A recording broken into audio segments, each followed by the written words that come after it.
200 अरब रुपए। इतना पैसा अगर किसी गरीब मुल्क के लोगों पर खर्च होता तो आज हर बच्चा स्कूल जा रहा होता, हर हॉस्पिटल में दवाइयाँ होती और हर शहर में बिजली चमक रही होती।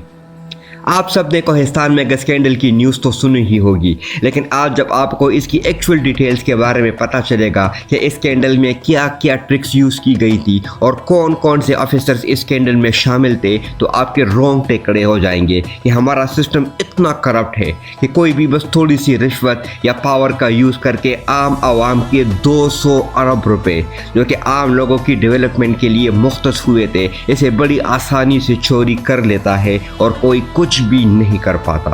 कोहिस्तान मेगा स्कैंडल कोई छोटा मोटा स्कैंडल नहीं है। अब तक कई अरब रुपए का सामान जब्त हो चुका है, कई गवर्नमेंट ऑफिसर्स को भी फाइट किया जा चुका है। अब तो ये भी कहा जा रहा है कि ये अमाउंट 200 अरब से भी ऊपर तक जा सकती है। एक्चुअल में ये सारी चीज़ें हुई कैसे, कोहिस्तान मेगा स्कैंडल आखिर है क्या और इसमें कौन कौन शामिल है, आइए बात करते हैं।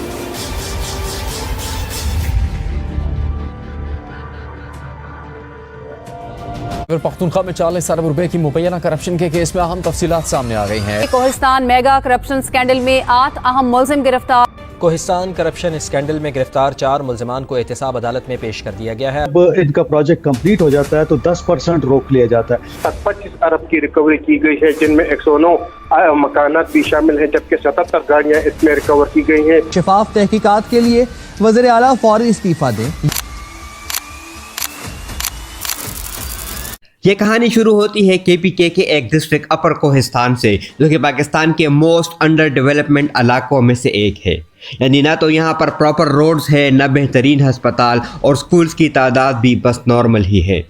कुल मिलाकर देखा जाए तो इस इलाके में बेसिक नीड्स भी लोगों को मुश्किल से ही मिलती है। कोहिस्तान के बाद से बुनियादी सहूलतों से महरूम है, लाखों की आबादी के लिए ना कॉलेज है ना ही मयारी अस्पताल। अब दूसरी तरफ गवर्नमेंट की सुनी जाए तो गवर्नमेंट के मुताबिक हर साल इस इलाके के नाम से फंड्स रिलीज होते हैं कि इस इलाके की बेहतरी में इस्तेमाल हो सके, लेकिन आज तक इन फंड्स में से 1 रुपया भी इस इलाके की डेवलपमेंट में इस्तेमाल नहीं हुआ।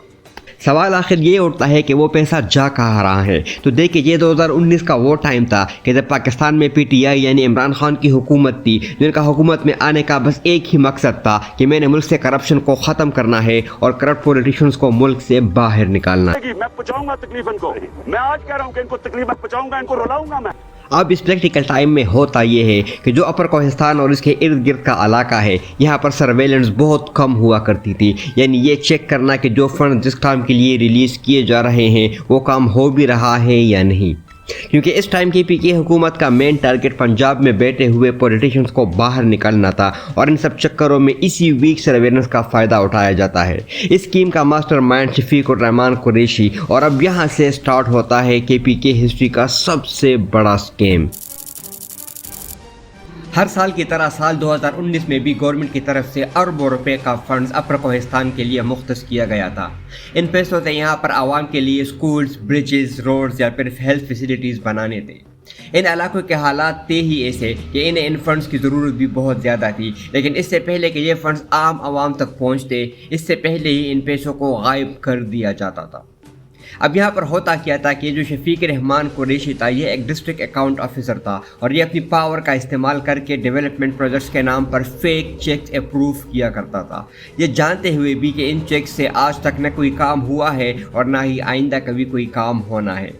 यानी सिंपल वर्डिंग में ये कि गवर्नमेंट को स्कूल्स, रोड और हॉस्पिटल्स का बोलकर पैसे तो निकलवा लिए जाते, लेकिन फिर बाद में न स्कूल बनाया जाता और ना ही किसी किस्म का कोई अस्पताल या दूसरे हेल्थ फैसिलिटीज़। अभी तक की रिपोर्ट्स के मुताबिक कुरैशी ने 2019 से 2025 तक 33 बिलियन रुपीज़ के फेक चेक्स को अप्रूव किया था। जब ये पैसा गवर्नमेंट से निकलवा लिया जाता, अब इन पैसों को गवर्नमेंट को दिखाने के लिए किसी न किसी कंस्ट्रक्शन कंपनी को देने थे, ताकि गवर्नमेंट के पेपर्स में ये लगे कि ये फंड्स किसी कंस्ट्रक्शन कंपनी को दिए जा रहे हैं। और इस चीज़ का सलूशन भी कुरैशी और इनके साथियों के पास मौजूद था। उन्होंने क्या किया कि नेशनल बैंक के एक कैशियर मोहम्मद रिजवान को अपने साथ मिलाकर हिलाल कंस्ट्रक्शन, अतात कंस्ट्रक्शन, कोहिस्तान हिल्स और रियाज एसोसिएट नामों से अपनी ही फेक कंपनीज बना ली, ताकि ये जो पैसे का पूरा कंट्रोल था वो इन्हीं लोगों के पास रहे। अभी तक गवर्नमेंट रिकॉर्ड के मुताबिक इन फेक कंस्ट्रक्शन कंपनीज को 11.15 बिलियन रुपीस दिए जा चुके हैं। अब जब ये पैसा इन कंपनीज के नाम पर अप्रूव हो जाता तो अब बारी थी इन पैसों को यूज़ करने की। लेकिन यह भी एक इशू था, और वो ये कि अगर ये लोग इन पैसों को डायरेक्ट अपने अकाउंट्स में ट्रांसफ़र करते तो फ़ौरन पकड़े जाते, क्योंकि ये सब गवर्नमेंट एम्प्लॉयज़ थे और इसीलिए इनके अकाउंट्स मंथली बेसिस पर चेक हुआ करते थे। अब यहाँ इस इशू के सोल्यूशन में इनकी हेल्प करता है नेशनल बैंक दासू ब्रांच का मैनेजर ताहिर तनवीर। ताहिर तनवीर इन पैसों को 73 बेनामी अकाउंट्स में ट्रांसफ़र कर देता था, जो कि बिल्कुल एनोनिमस अकाउंट्स थे, और इन अकाउंट्स का मकसद भी सिर्फ और सिर्फ इन पैसों को छुपाना था। और फिर इन्हीं अकाउंट से ये सारा पैसा इन्हीं करप्ट ऑफिसर्स के रिश्तेदारों, दोस्तों, मुलाजमीन और फैमिली मेम्बर्स के अकाउंट्स में ट्रांसफ़र कर दिया जाता, और ऐसे जो पैसा आम लोगों की भलाई और पाकिस्तान की डेवलपमेंट के लिए इस्तेमाल होना था, वो पैसा इन करप्ट ऑफिसर्स की मालियत में पहुँच जाता। ऐसा नहीं है कि इस सारे साइकिल में बस कुरैशी, रियाज और ताहिर ही मुलव्वस हैं, बल्कि यहाँ पर अभी भी बहुत सारे नाम हैं जो कि छुपे हुए हैं, जैसे कि फजल हुसैन, जो कि पेशावर एजी ऑफिस में एडिटर था। अब अगर फजल हुसैन चाहता तो इस फ्रॉड को रिपोर्ट भी कर सकता था, लेकिन इसने 10.54 मिलियन रुपीज़ की रिश्वत लेकर अपना मुंह बंद कर लिया। इसके अलावा मोहम्मद अयूब, दुराज खान, आमिर सईद और सूबेदार के नाम भी एज अ कंट्रैक्टर के तौर पर सामने आए हैं, और इन सब ने भी अपने अपने हिस्से का पैसा लेकर अपना मुंह हमेशा के लिए बंद कर लिया था। इनके अलावा communication and work department, finance department और इवन के कुछ पॉलिटिकल ऑफिशियल्स भी इस स्कीम में शामिल थे, ताकि इस स्कीम को फुली गिल्टी प्रूफ कर सके। खैर, अब यहाँ तक तो समझ आ गई कि ये स्कीम हुआ कैसे था। अब देखते हैं कि ये स्कीम पकड़ा कैसे गया। देखें, ये स्कीम 2019 से लेकर 2025 तक बहुत आसानी से चलता रहा, और किसी को कुछ पता नहीं था कि आखिर यहाँ पर चल क्या रहा है। अब या तो यहाँ पर चेकिंग करने वाले खुद नादान बने हुए थे, या इन्हें पता लगने ही नहीं दिया जा रहा था।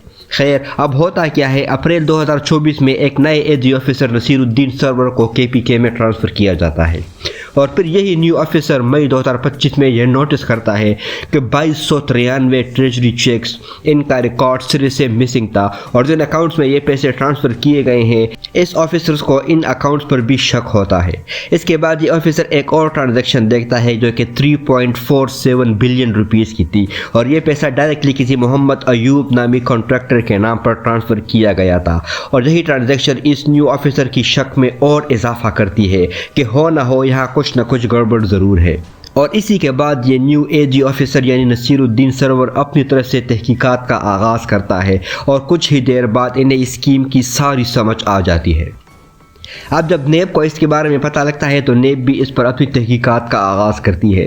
पहले तो नेब नॉर्मली इंक्वायरी करती है, लेकिन फिर जुलाई 2025 में नेब अपनी इसी नॉर्मल इंक्वायरी को फुल फ्लेज इन्वेस्टिगेशन में कन्वर्ट कर देती है। नेब के मुताबिक ये KPK की हिस्ट्री की सबसे बड़ी मनी करप्शन है।